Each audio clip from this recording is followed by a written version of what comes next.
The alarm screamed through the research station like a dying animal. Hana's hands shook as she tried to delete the last of the files from her computer. Red lights flashed across the walls of her small lab, making everything look like it was covered in blood. She could hear them coming, heavy boots on metal floors, voices shouting in a language that sounded like grinding stones. The Kryn soldiers were close now. Hana pressed the final button. The computer screen went black. Everything she knew about Earth's defense systems was now gone. They couldn't have it. She wouldn't let them use her work to hurt her home. The door exploded inward. Metal pieces flew across the room. Hana threw her arms over her head and dropped to the floor. When she looked up, 5 tall figures stood in the doorway. They wore thick armor that covered their entire bodies. Their faces were hidden behind dark helmets. Only their eyes showed through narrow slits. Those eyes glowed a sick green color. "Human scientist," one of them said. His voice came through a speaker in his helmet. It sounded cold and empty. "You will give us the defense codes." Hana stayed on the floor. Her heart was beating so hard she thought it might break through her chest. But she made herself speak. "I deleted everything. You're too late." The soldier stepped closer. He was at least 7 feet tall. His shadow covered her completely. "Then you are no longer useful." 2 soldiers grabbed her arms. They lifted her off the ground like she weighed nothing. Hana kicked and struggled, but it was like fighting against machines. They dragged her out of the lab and into the corridor. Other humans were there too. Her colleagues, her friends. All of them had their hands tied. All of them looked terrified. A woman named Minji was crying. An older man named Junho was bleeding from a cut on his head. "Where are you taking us?" Hana shouted. Nobody answered. They moved through the station quickly. Hana tried to remember the path, but there were too many turns, too many identical corridors. Finally, they went down a long staircase. The air got colder with each step. The lights got dimmer. This was the detention level. Hana had never been down here before. She didn't even know the research station had a detention level. The other prisoners were taken one way. But the soldiers dragged Hana in a different direction. Down another staircase. Down into darkness. "Wait," she said. "Where are you taking me? Why am I separate?" The soldier holding her right arm laughed. It was a horrible sound. "The commander wants to make example of you. Show what happens to humans who resist." They stopped in front of a large door. It was different from the others. Thicker. Covered in warning symbols that Hana couldn't read. One of the soldiers pressed his hand against a panel. The door slid open with a hiss. The smell hit her first. Blood. Dirt. Something wild and animal. The room beyond was dark, except for a single light in the ceiling. It showed a large cell with walls made of some kind of energy field. Everything inside the cell was covered in shadows. "No," Hana said. She tried to pull back, but the soldier's grip was too strong. "Please. Don't." They threw her forward. She flew through the air and hit the ground hard. Pain shot through her shoulder and hip. The taste of blood filled her mouth. She must have bitten her tongue. Behind her, she heard the soldiers laughing. "Good luck, human," one of them said. "The beast hasn't eaten in 3 days. He's very hungry. We'll come back in the morning to collect your body," another added. The door slammed shut. The sound echoed in the darkness like a final judgment. Hana lay on the cold floor, trying to breathe, trying to think. Her whole body hurt. Her mind was racing. Then she heard it, a sound from the shadows, a low, deep growl that seemed to come from the earth itself. Something was moving in the darkness, something big. Hana forced herself to sit up. She pressed her back against the wall near the door. Her eyes slowly adjusted to the dim light. At first, she could only see shapes. Then, those shapes became clearer. At the far end of the cell, something was standing. It was huge, at least 7 feet tall, maybe more. The body was covered in thick fur that looked gray in the weak light. The shape was wrong for a human. too broad in the shoulders. The arms were too long. The legs bent differently. 2 eyes opened in the darkness. They glowed amber, like fire in the night. They stared at her without blinking. Hana's scientist brain was trying to work even though she was terrified. This was a Voltharan. She had seen pictures of them in her research. The natives of this planet. But she had never met one in person. The Kryn had pushed them away from all the settlements, killed many of them, treated them like animals. The creature took a step forward. Then another. It moved on all fours, like a wolf. But Hana could see that it could also stand upright like a human. The shape was somewhere between the two, something that belonged to both worlds and neither. The growl came again, deeper this time. Hana wanted to scream. She wanted to close her eyes and pretend this wasn't happening. But she made herself stay quiet. Made herself watch. If this creature was going to kill her, she would face it, with open eyes. It came closer. The light from above finally showed it clearly. The fur was actually white and gray, mixed together, like winter storms. The face was long, with a strong jaw filled with teeth. But the eyes, those amber eyes, they weren't empty. They weren't mindless. There was intelligence there. Thought. Maybe even pain. The creature stopped just a few feet away. This close, Hana could see scars all over its body. Burns from energy weapons. Deep cuts that had healed badly. One ear was torn. The creature was breathing hard, like every breath hurt. They were both prisoners here. Both being punished. Hana's fear didn't go away, but something else mixed with it. Sadness. Anger at the Kryn. And a strange, crazy hope. She slowly raised her hands, palms out. A universal gesture of peace. "I'm not your enemy," she said softly. Her voice shook. But she kept talking. "They threw me in here because they're cruel. Because they wanted you to kill me. But we don't have to do what they want. That's..." The creature tilted its head, still watching her, still growling but quieter now. Hana took a slow, careful breath. "My name is Hana. I'm from Earth. I came here to study, to learn, not to hurt anyone." The growling stopped. The creature sat back on its haunches, still staring at her, waiting, thinking. In that moment, Hana realized something. The Kryn had made a mistake. They thought they were throwing her to a monster. But this wasn't a monster. This was a person. Different from her, yes. Dangerous, maybe. But not evil. Not mindless. The creature made a sound. Not a growl this time. Something else. She didn't understand the words. But she understood the tone. It wasn't aggressive. It was questioning. Cautious. Maybe even curious. "I don't understand," Hana said. "But I want to. Can we try?" The creature looked at her for a long moment. Then, slowly, it lowered its head. Not in submission. In acknowledgement. They sat there in the dim light, human and Voltharan, both prisoners in the dark. Both wondering what would happen next. The Kryn expected violence and death. But something else was beginning instead. Something the Kryn would never understand. Something that would change everything. Hours passed in the cold cell. Or maybe it was minutes. Hana couldn't tell anymore. Time felt strange when you were locked in a dark room waiting to die. But death hadn't come. Instead, an uncomfortable silence filled the space between her and the creature. The Voltharan had moved back to the far corner.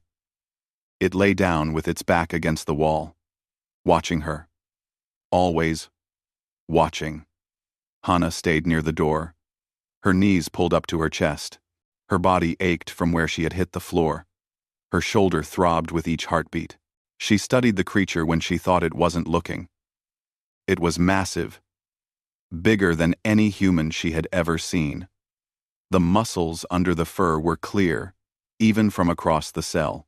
This was something built for hunting, for fighting. The claws on its hands were as long as her fingers.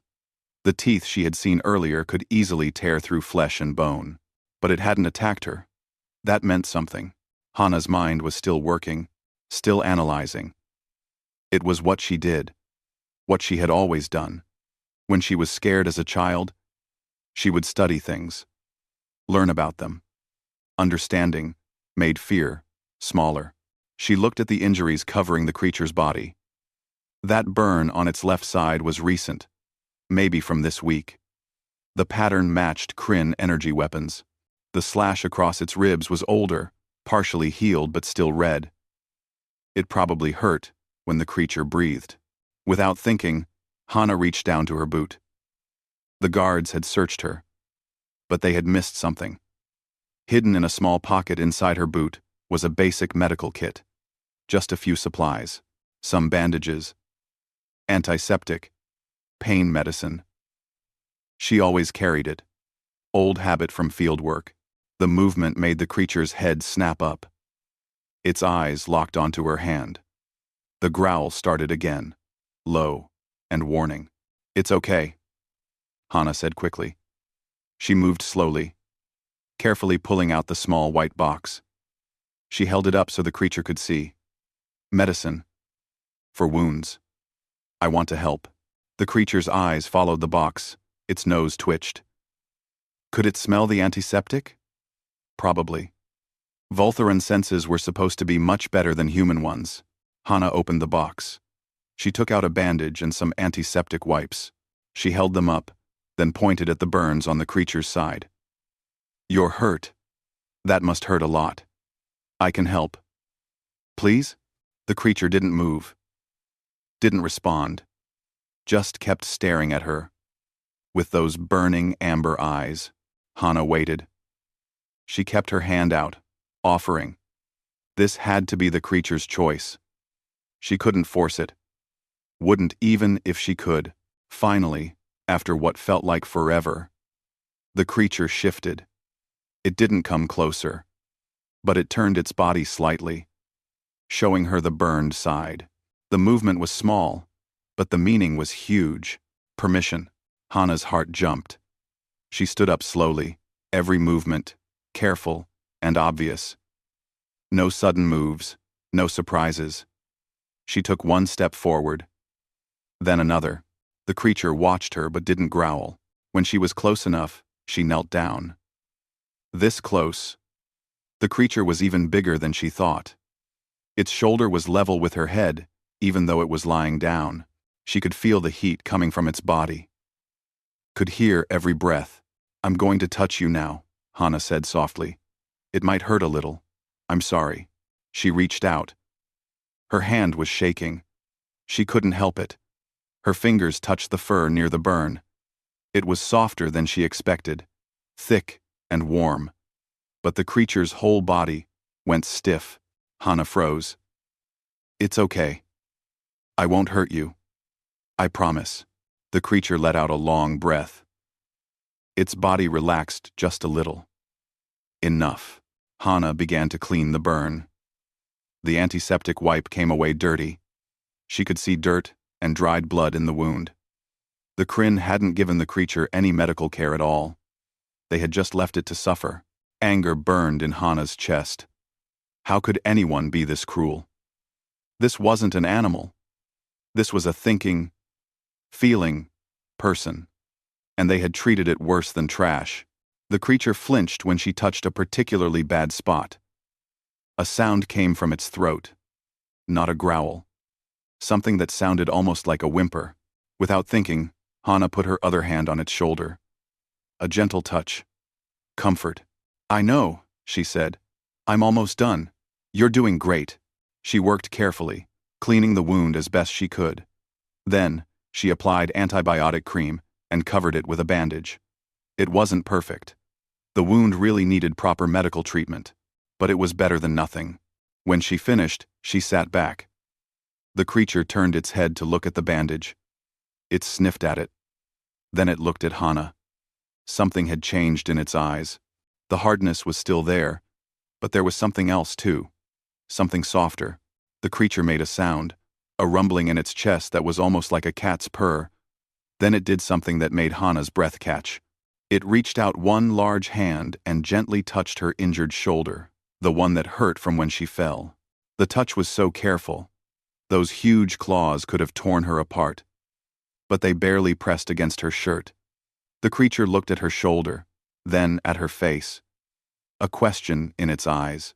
Hana understood. It was asking if she was hurt too. "Yes," she said. She pulled back her collar to show the bruise that was forming. "But it's not bad. I'll be okay." The creature studied the bruise. It made a low sound that might have been sympathy. Then it pulled back its hand. They sat there together in silence. But it was different from before. Not uncomfortable anymore. Almost peaceful. Hana remembered the water bottle clipped to her belt.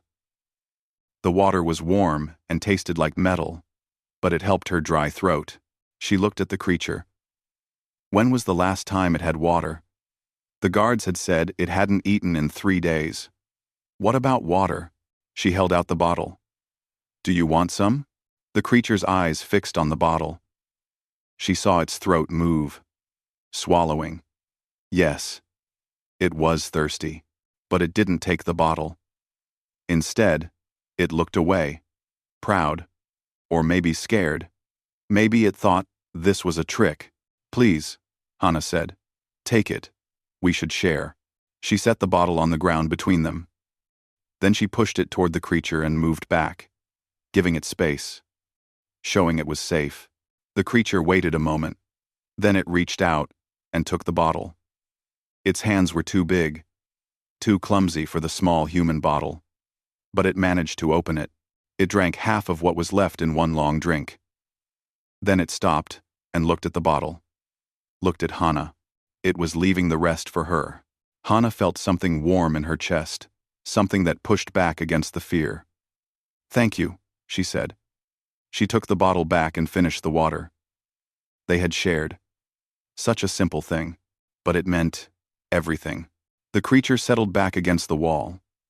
It looked tired. How long had it been since it slept? Since it felt safe enough to sleep? Hana had so many questions. What was this creature's name? Where did it come from? Did it have a family? Friends? What had it done to get thrown in here? She wanted to know. Needed to know. But she didn't know how to ask. The language barrier was too big. Words wouldn't work. Not yet. So she tried something else. Hana reached down and touched the floor. The metal was covered in dust and dirt. She used her finger to draw. A simple picture. A circle with lines coming from it. The sun. Then she drew a smaller circle beneath it. A person. She pointed to the person she had drawn. "Me. Hana." Then she pointed to herself. "Hana." The creature leaned forward, interested. It looked at the drawing. At her. Those amber eyes were bright with intelligence. Hana drew another shape next to her person. A bigger figure with 4 legs. She pointed at it. Then at the creature. "You?" she asked. The creature stared at the drawing for a long moment. Then, something incredible happened. It reached out with one claw. And very carefully, very deliberately, it touched the drawing, traced over it, making it clearer. Then it looked at Hana. And it spoke. One word, in a language she didn't know. But the meaning was obvious. A name. It was telling her its name. "Daisun," the creature said. The word was rough, hard to hear clearly. But it was there. "Daizun," Hana repeated. She smiled. She couldn't help it. "Your name is Daizun?" The creature Daisun made that purring sound again. His eyes seemed to smile even though his face couldn't. He understood. They had found a way to talk. A small way. But it was a beginning. Hana kept drawing. She drew more pictures. A building to represent the research station. Ships in the sky for the Kryn. Daesun watched everything.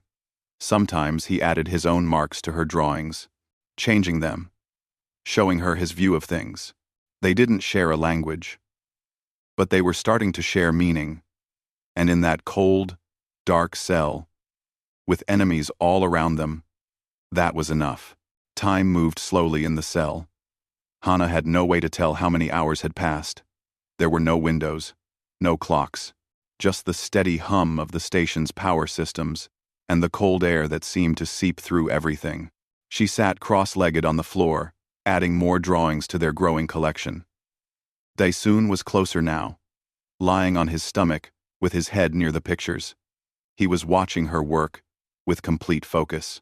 Every few minutes, he would point at something and make a sound. She was starting to recognize different tones in his voice. Questions sounded different from statements. Excitement was different from concern. Hana drew a picture of a house, small and simple. She pointed to it, and then to herself. My home, on Earth. Daesun tilted his head. He reached out and touched the drawing. Then he made a sound, a word in his language. He repeated it, slower. Kadu. Home? Hana asked. Kadu means home? Daesun's ears moved forward. Was that a yes? Hana thought so. She smiled. Kadu, she repeated. Thank you for teaching me. Daesun made a pleased sound. Then he reached out and began to draw his own picture next to hers. His claws made wider lines than her finger. The drawing was rougher, but she could see what he was making, a structure built between trees. Not like a human house, something that belonged in a forest. It had multiple levels connected by what might be ramps or bridges. Your home? Hana asked. She touched his drawing gently. Your Kadu? Daesun looked at the picture for a long moment. Then he made a sound. Low and sad. He drew an X through the picture. Gone. Hana's heart hurt. I'm sorry, she said quietly. The Kryn? Daesun looked at her. He seemed to understand the word Kryn. His lips pulled back, showing his teeth. A growl rumbled deep in his chest. That was answer enough. She drew more. A picture of herself with two other figures. My family. My mom and my brother. Taemin. She touched the smaller figure. Brother. Sibling.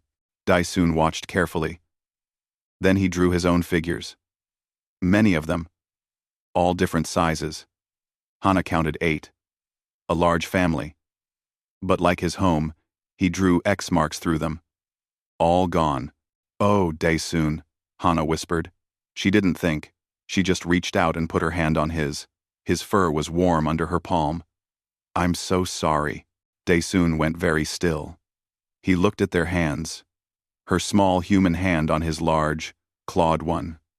For a moment, Hana thought she had made a mistake, crossed a line. But then, Daesun slowly turned his hand over and very gently closed his fingers around hers. Careful not to scratch her with his claws. They sat like that for a while. Two beings from different worlds, sharing grief in the only way they could. No words were needed for this. Pain was a language everyone understood. Finally, Daesun let go. He reached out and drew something new. It took Hana a moment to understand what she was seeing. It was a picture of Kryn soldiers, and Daesun fighting them. She could see the motion in his quick, angry lines. The violence. He drew more pictures. A village burning. Kryn ships in the sky. His people running. Him standing between his people and the soldiers. Fighting. Protecting. You were defending them, Hana said. Understanding flooded through her. That's why you're here. You fought back. Daesun looked at her. He pointed to himself. Then, to the pictures. Then he made a gesture that Hana thought might mean duty or responsibility. He had been protecting his people, and the Kryn had captured him for it. Hana felt anger burn hot in her stomach. They call you a beast, a monster. But you're not. You were trying to save your family. She drew her own picture. The research station. Herself at a computer. Then Kryn. Soldiers breaking in. Her deleting files. I was protecting my home too. My planet. They wanted information from me. Ways to attack Earth. I wouldn't give it to them. Daesun studied the pictures. He pointed at the Kryn soldiers. Then at Hana. Then he made a throwing motion. Asking a question. Yes, Hana said. They threw me in here with you. They thought you would kill me. They wanted to use my death as proof that humans and aliens can't work together. That we should fear each other. Wanna problem. Wanna frain. Wanna fear. Wanna fear. And Donna. Wanna fear. And Donna fear. Daesun made a sound that was almost like laughter, but there was no humor in it. He pointed to himself and Hana. Then he made a gesture bringing his hands together. Unity. Exactly, Hana said. She felt a smile cross her face. They made a mistake. They threw together two people who both understand. Protecting others. Who both understand sacrifice. Daesun's ears moved in what Hana was learning meant agreement. He looked thoughtful. Then he started drawing again. This time, he drew pictures that Hana didn't understand at first. Symbols and shapes that looked like they might be writing. His language. He pointed to one symbol. Then he said a word very slowly. Hana repeated it. Nyang?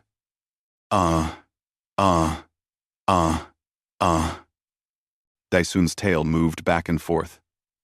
Excited. He nodded.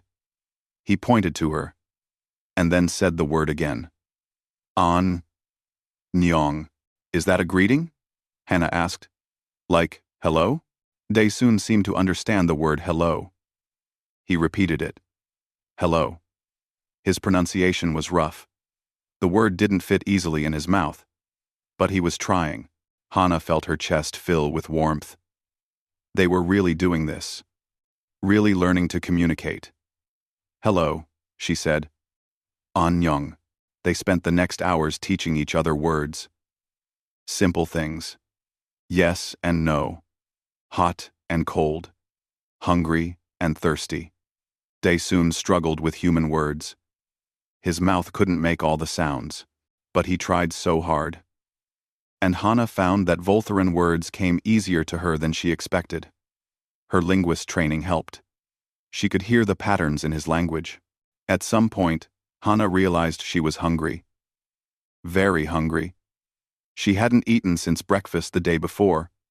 Her stomach made a loud, growling sound. She pressed her hand against it. Embarrassed. Daesun's ears perked up. He had heard. He looked at her for a moment. Then he moved to the corner of the cell. There was something there. Hana hadn't seen it before in the dim light. A small pile of what looked like dried meat. Daesun picked up a piece. He smelled it carefully. Then, he brought it over to Hana. He held it out to her. Hana stared at the meat. Is that yours? Your food? Daesun pushed it closer to her. Insisting. But you haven't eaten in 3 days, Hana said. You need it more than me.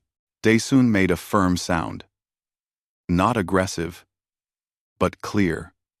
He wanted her to take it. He wasn't asking. He was giving. Hana took the meat carefully. It was tough and dry. It didn't smell great. But it was food. Thank you, she said. But we share. Okay? We both eat. She broke the piece in half. She gave the bigger half back to Daesun. He looked surprised. His ears went back. But then, he took it. And together, they ate. The meat was chewy and tasted strange. Some kind of animal Hana didn't recognize. But she was so hungry that it tasted like the best thing she had ever eaten. Daesun chewed slowly, making the small piece last. He was probably starving, but he had given food to her first. When they finished, Hana felt a little better. The hunger wasn't gone, but it was manageable. She looked at Daesun. He looked back at her, and she saw something in his eyes that she hadn't seen before. Trust, respect, maybe even friendship. The Kryn think we're enemies, Hana said. But they're wrong. We're not so different. We both fight for what we love. We both understand loyalty. Daisun listened carefully. He might not have understood all the words, but he understood the meaning. He reached out and touched the bandage on his side, the one Hana had put there. Then he touched his chest, then pointed at her. Friend. He was saying friend. Hana felt tears in her eyes. She hadn't cried when the soldiers captured her, hadn't cried when they threw her in this cell. But now, with this simple gesture, the tears came. Yes, she said. Friend. We're friends. Daisun made that purring sound again. Then he did something that shocked her. He very carefully placed his hand on top of her head. The weight was gentle. The gesture was clear. It was how his people showed care, affection, trust. Hana reached up and put her hand over his. They stayed like that. Human and Voltharan. Prisoner and prisoner. But also, friend and friend. The cell was still cold. The danger was still real. The Kryn would come back eventually. But right now, in this moment, Hana felt something she hadn't expected to feel again. Hope. She had come to this planet to study peaceful cooperation between species, to prove it was possible.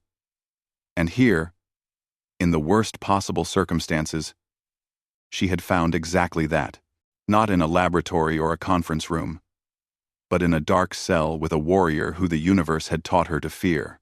The irony wasn't lost on her. And based on the way Daisun was looking at the locked door with calculating eyes, it wasn't lost on him either. They had been thrown together as enemies, but they had chosen to be allies. And that choice, that simple human choice to reach across difference and find connection, was more powerful than any weapon the Kryn had. They just had to survive long enough to prove it. The lights in the cell began to dim. It happened slowly at first, then faster. Hana watched as the single bulb above them faded until it was barely glowing. The station's night cycle must be starting. She had read about this. Most military stations ran on a 24-hour schedule to keep the crew on a normal rhythm. But here in the detention levels, night meant something different. It meant darkness, complete darkness, and cold. The temperature had been dropping for the last hour. Hana had noticed but tried to ignore it. Now, as the lights went almost completely dark, she felt the cold like a physical force. It pressed against her skin, seeped through her thin uniform. She wrapped her arms around herself and tried not to shiver. Daisun noticed. Of course he noticed. He made a questioning sound in the darkness. Hana could barely see him now, just a large shape against the darker wall, and those amber eyes, glowing faintly. I'm okay, Hana said. But her teeth chattered on the last word. She pressed her lips together, angry at her body for betraying her. The cold got worse. Much worse. Her fingers started going numb. She rubbed her hands together, trying to create warmth through friction. It didn't work. The shivering became harder to control. Her whole body was shaking now. This was bad. This was really bad. Humans couldn't handle extreme cold the way some species could. If the temperature kept dropping, she could be in serious trouble. Hypothermia was a real risk, and there was nothing in the cell that could help. No blankets, no heater, nothing. She heard Daisun moving. He was coming closer. Hana could hear his claws clicking on the metal floor, his breathing. Then she felt something. Heat. Like standing near a fire. Daisun's body was radiating warmth. He made a low sound. Not a growl. Something gentler. An offer. I'm fine, Hana said again. But the words came out broken. Her whole body was shaking so hard now that she could barely speak. I'll be okay. Daisun made a different sound. Firmer. Hana had learned enough of his tones to understand. He was disagreeing, telling her she was wrong. She was not okay. She felt him settle down next to her, not touching, but close. So close. The heat from his body wrapped around her like a blanket. Even without contact, it helped. The shaking became a little less violent. Dae-soon waited. Patient. He didn't push, didn't force. He just offered his presence, his warmth, and left the choice to her. Hana knew she should accept. This was survival. Logic said to take any advantage she could get. But something held her back. Pride, maybe. Or fear. What did it mean to accept this kind of help? This kind of closeness? She barely knew him. Yes, they had shared food and pictures and words. But this felt different. More intimate, more vulnerable. Another wave of shivering hit her. This one was so strong that her muscles cramped. A small sound of pain escaped her throat. That decided it. Dae-soon moved closer. And very gently, very carefully, he touched her back. Just his hand. Asking permission, one more time. Okay, Hana whispered. Okay. Please. Dae-soon shifted his position. He was so large that he could wrap around her without even trying. He settled against the wall and very carefully pulled Hana against his side. His arm came around her shoulders. His fur was incredibly soft and thick. And warm. So warm. Like sinking into a heated blanket.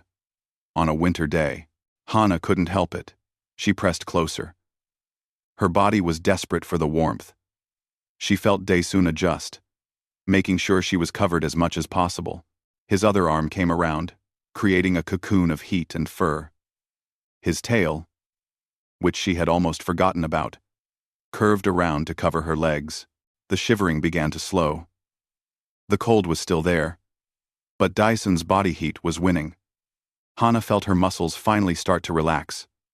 The pain in her cramped hands began to ease. Thank you, she whispered into his fur. Thank you so much.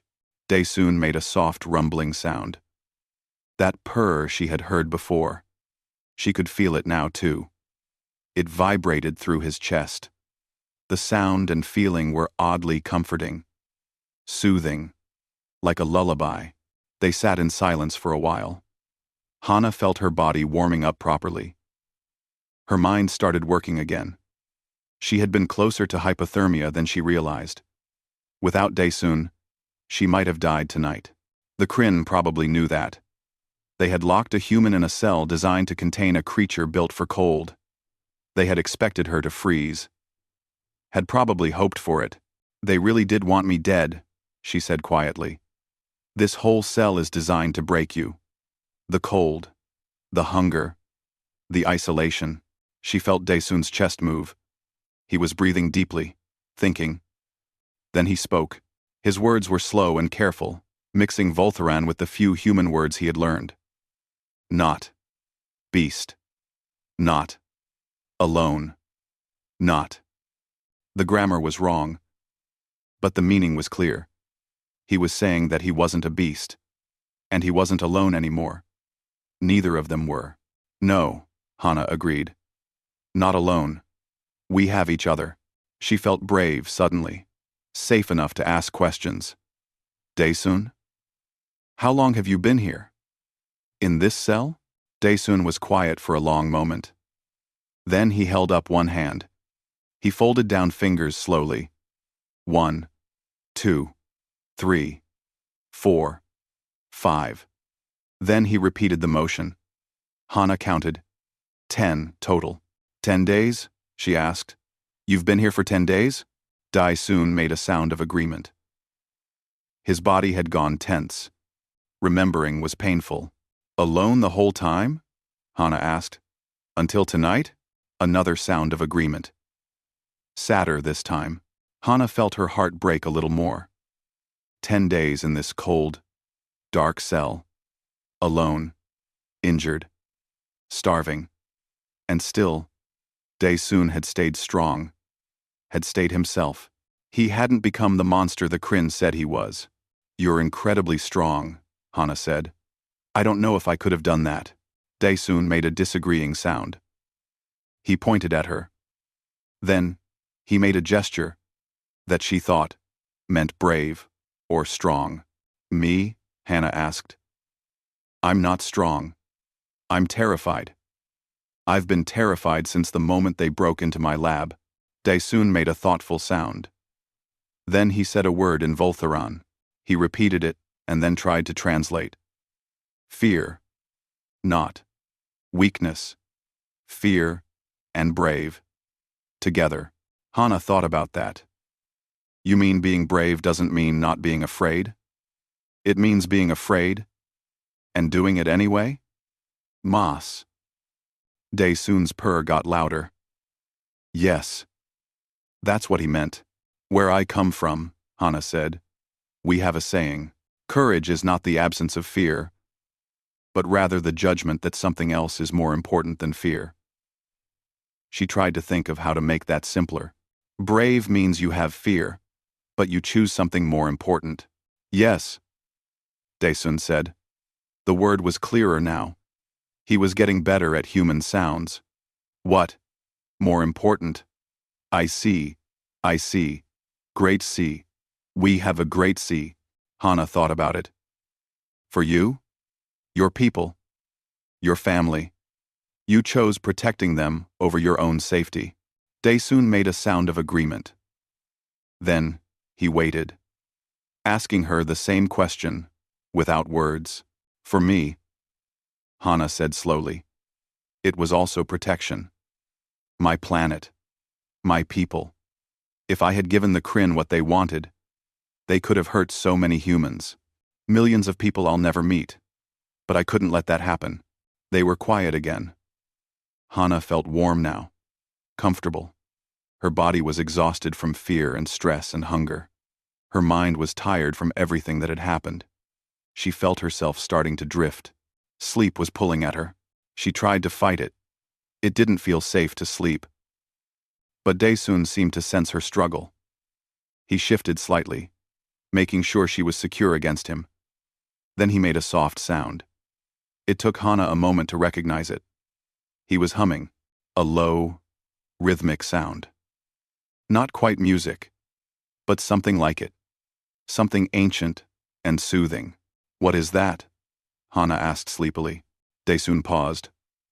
For young ones, children, when scared, when sad, makes safe feeling, a lullaby.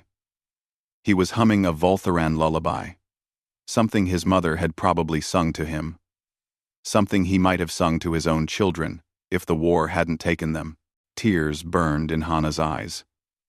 The gesture was so gentle, so kind. This warrior, who had every reason to be angry and violent, was instead offering comfort, offering peace. It's beautiful, Hannah whispered. Thank you. Daesun continued humming. The sound mixed with his purr. The vibrations in his chest were like a heartbeat. Steady, reliable, safe. Hannah's eyes closed. She couldn't fight sleep anymore. And maybe she didn't need to. Daesun was here. He would watch over her. Just like he had watched over his people. Just like he was still trying to protect, even now. Daesun, she murmured. What happens in the morning? When the guards come back? Daesun stopped humming for a moment. We. Alive. He said simply. They expect dead. We. Alive. That. Victory. Hannah smiled against his fur. Small victory. Small victory. Still victory, Daesun said. His voice was certain, firm. Many small victories become big victory. We live. We learn. We plan. We find way. Together, Hannah added. Together, Daesun agreed. The humming started again. Hannah felt herself sinking deeper into sleep. For the first time since the attack, she felt something close to peace. Yes, they were prisoners. Yes, they were in danger. Yes.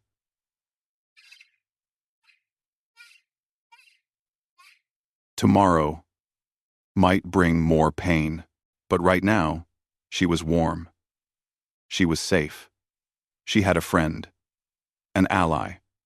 Someone who saw her as a person worth protecting. Someone she saw the same way. The Kryn had tried to use fear and cold and darkness to break them. They had thrown two beings together, expecting hate and violence.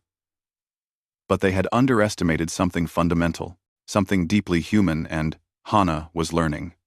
Deeply Voltharan too. The need for connection. The capacity for compassion. The strength that comes from trust. Hana's last conscious thought was how wrong the Kryn had been.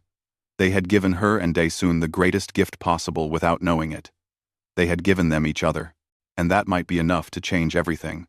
She fell asleep against his chest, her head resting on soft fur, his arms wrapped protectively around her.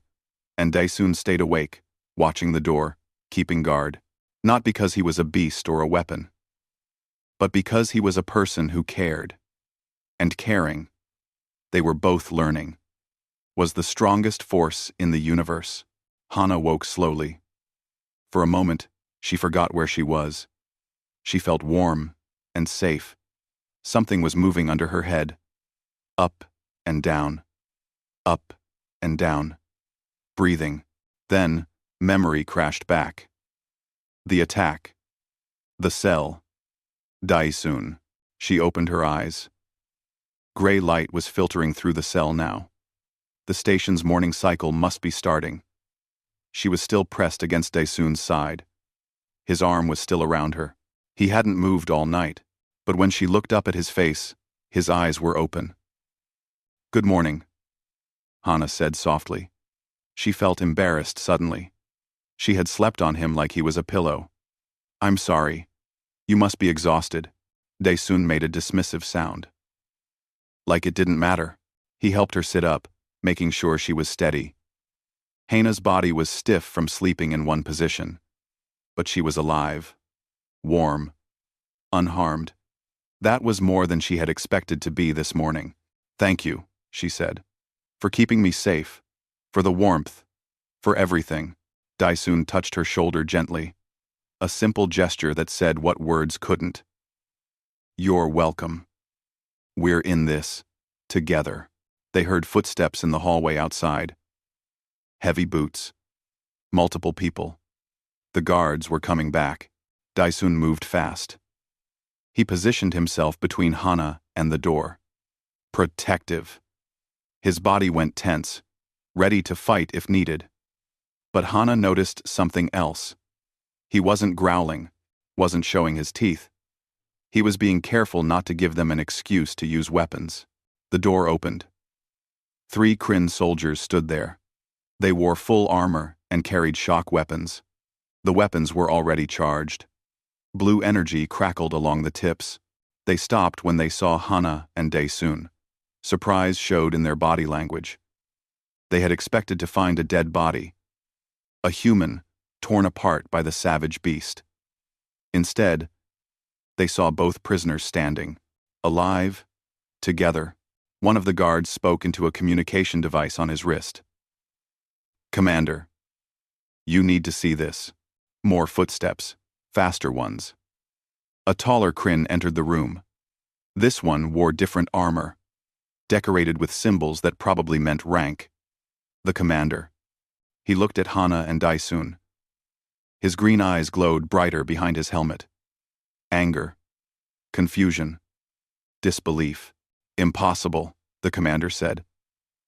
"The beast should have killed you hours ago." Hana felt anger burn in her chest. She stepped forward, moving to stand next to Daesun instead of behind him. "He's not a beast. His name is Daesun, and he's more civilized than you are." The commander's hand moved to his weapon, but he didn't draw it. Not yet. "You speak boldly for someone in a cage, and you speak cruelly for someone who claims to be bringing order to the galaxy." Hana shot back. She felt Daesun's hand on her shoulder.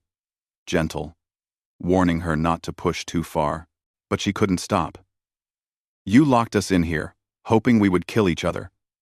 Hoping you could prove that different species can't coexist. But you failed. We're both alive. We're both fine." She reached out and took Daesun's hand.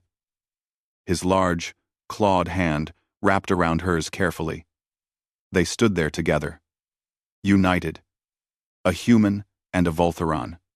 Everything the Kryn said was impossible. The commander stared at them. Other soldiers had gathered in the doorway. All of them watching. Witnessing. This moment was being recorded. Hana could see the small cameras on their helmets. Good. Let them record.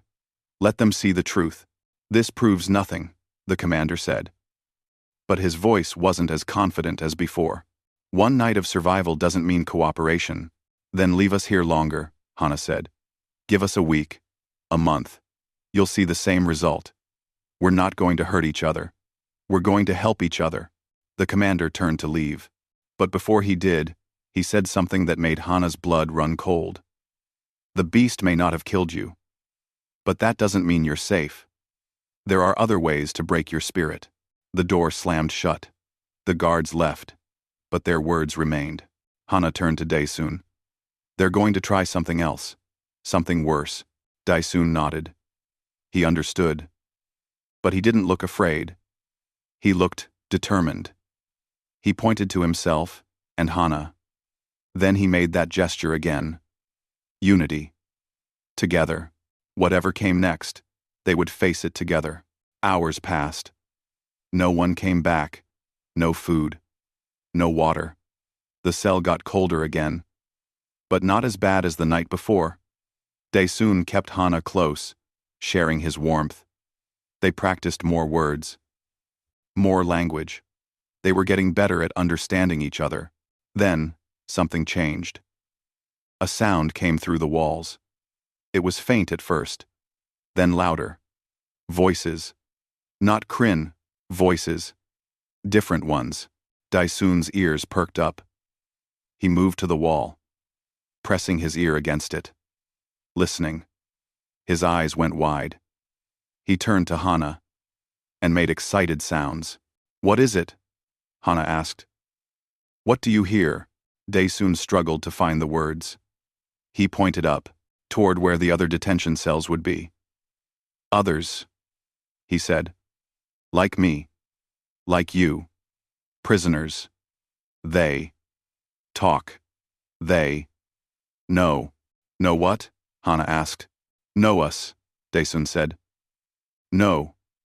Human and Voltharan. Together. Alive. They.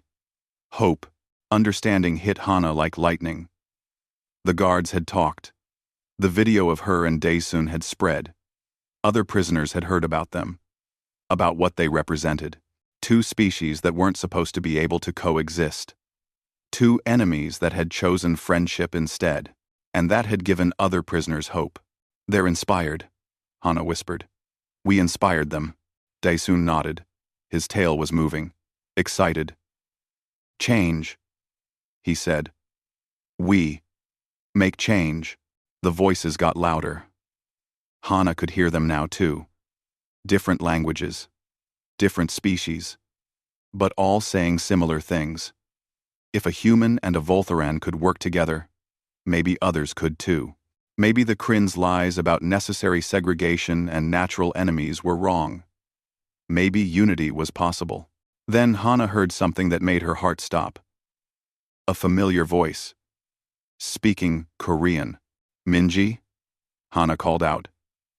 She pressed her face against the wall. Minji? Is that you? Silence. Then a response. Faint but clear. Hana? Hana, you're alive? Tears burst from Hana's eyes. Minji, her colleague, her friend. She was alive too. I'm here. I'm okay. Are you hurt? Bruised but okay, Minji called back. We saw the video. You and the Voltharan. We couldn't believe it. They said he would kill you. He saved me, Hana called back. His name is Daesun. He kept me warm. He shared his food. He's my friend. More voices joined in. Other humans. They were all alive. All imprisoned. But alive. And now, knowing that Hana and Daesun had survived together, they had hope. Daesun was listening to voices in his own language too. Other Voltharan prisoners. They were excited. Asking questions. He answered them. his voice strong and certain, telling them the truth, that humans could be trusted, that cooperation was possible. The cell block became alive with sound. Prisoners calling to each other, sharing the story, spreading the message. The Kryn had tried to use Hana and Daesun's imprisonment as proof of necessary separation. Instead, they had created a symbol of unity. Hours later, something else happened. The door opened again. But this time, only one person entered. A Kryn, but different from the soldiers. This one wore a white coat over her armor. A scientist, maybe. Or a medic. She looked at Hana and Daesun nervously. Then, she did something shocking. She held up her hands. Empty. No weapons. A sign of peace. "My name is Mayora," she said quietly. "I shouldn't be here. This is very dangerous for me. But I had to come. People being sein. 2-3 people. I had to come." "Why?" Hana asked. She stayed close to Daesun. "This could be a trick. Because I'm tired of the cruelty," Mayora said. "I'm tired of watching innocent beings suffer. I didn't sign up for this. I thought we were bringing order. But this isn't order. It's oppression." She reached into her coat and pulled out something small. A device. "This is a translator. It will let you and the Voltharan communicate properly. No more gestures and broken words." Hana's breath caught. A translator. They could actually talk. Really talk. "Why are you helping us?" Hana asked. "Because what you two have done in one night is more impressive than anything the Kryn Empire has done in years," Mayora said. "You've given people hope. You've shown that the galaxy doesn't have to be divided into enemies and allies. That understanding is possible." She set the translator on the ground and backed away. "I can't do more than this. Not yet. But there are others like me. Kryn who are tired of the war, tired of the violence. We're few. But we're here. And seeing you two together, it makes us believe we can do more." Mayora left quickly. The door closed behind her. Hana picked up the translator. It was small. Simple. She turned it on. A soft blue light appeared. She looked at Daesun. Really looked at him. And then she spoke. "Can you understand me now?" the translator hummed. Then Daesun's voice came through it. Clear. Perfect. "Yes. I can understand you perfectly." Then, one side, Hana's legs went weak. She sat down hard. Daesun knelt beside her, concern in his eyes. "Are you okay?" he asked through the translator. "I can hear your real voice," Hana said. She was crying again. Happy tears this time. "I can finally hear you." "And I can hear you," Daesun said. His voice was deep and warm. Everything his actions had already shown her. "Thank you, Hana, for seeing me as a person, for treating me with kindness when you had every reason to be afraid. Thank you for protecting me," Hana said, "for keeping me alive, for being my friend." They sat together, finally able to communicate fully. They talked about everything. Their lives before the war, their families, their hopes, their fears. Hours passed like minutes. But they also talked about the future, about what came next. "The prisoners are listening to us," Daesun said. "We've become symbols. That's powerful. But also dangerous. The Kryn won't let us continue like this," Hana agreed. "Then we need a plan," Daesun said. "We need to use this moment, this hope we've created. Before they can crush it." They began to plan. Quietly. Carefully. They couldn't escape yet. The cell was too secure. But they could organize. They could spread their message. They could prepare. Other prisoners were already organizing too. Hana could hear it in the voices through the walls. Humans and Voltharans and other species talking to each other. Planning together. The barriers were breaking down. One night. That's all it had taken. One night of two beings, choosing compassion over fear. And it had started a revolution. The Kryn had locked a human and a Voltharan together expecting death. Instead, they had planted the seeds of unity, of resistance, of hope. Hana looked at Daesun. Her friend, her ally. Whatever happens next, we face it together. Together, Daesun agreed. They tried to make us enemies. Instead, they made us family. And in that cold cell, with danger all around them and an uncertain future ahead, Hana and Daesun stood as proof that the galaxy didn't have to be divided. That different species could not just coexist, but thrive together. The Kryn had wanted to show the universe that separation was necessary. Instead, Hana and Daesun showed that unity was possible. And that message, once planted, would grow. It would spread. It would change everything. Their story was just beginning. But already, it was becoming legend. The human and the Voltharan. The ones who refused to be enemies. The ones who chose love over hate. Hope over despair. Together over apart. And in the darkness of imprisonment, they became light. A light that no amount of oppression could extinguish.